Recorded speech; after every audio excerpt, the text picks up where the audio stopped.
ভিডিওটা শুরু করলাম সকাল থেকেই, তবে সকালের শুরুটাই হয় আমার থাইরয়েডের ওষুধ দিয়ে। তো যাই হোক, থাইরয়েডের ওষুধটা আমি প্রথমে খেয়ে নিই, আর মোটামুটি আধ ঘন্টা পর আমি খাবার খাই।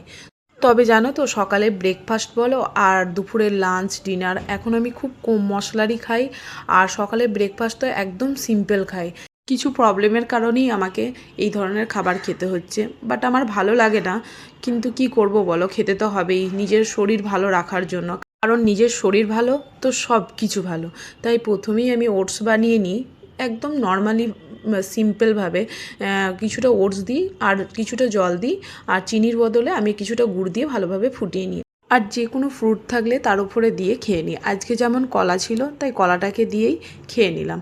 তার মোটামুটি 1 ঘন্টা পর একটু কফি খেতে ইচ্ছা করছিল। আমি যেহেতু ব্ল্যাক কফি বেশি খাই, তবে এটা হচ্ছে ইনস্ট্যান্ট কফি, এর মধ্যে সমস্ত কিছুই আছে, এক্সট্রা দুধ ফুদ কিছু দিতে হয় না বা চিনিও দিতে হয় না, শুধু গরম জল দিয়ে ঘুলে নিয়ে খেলেই হয়ে যাবে।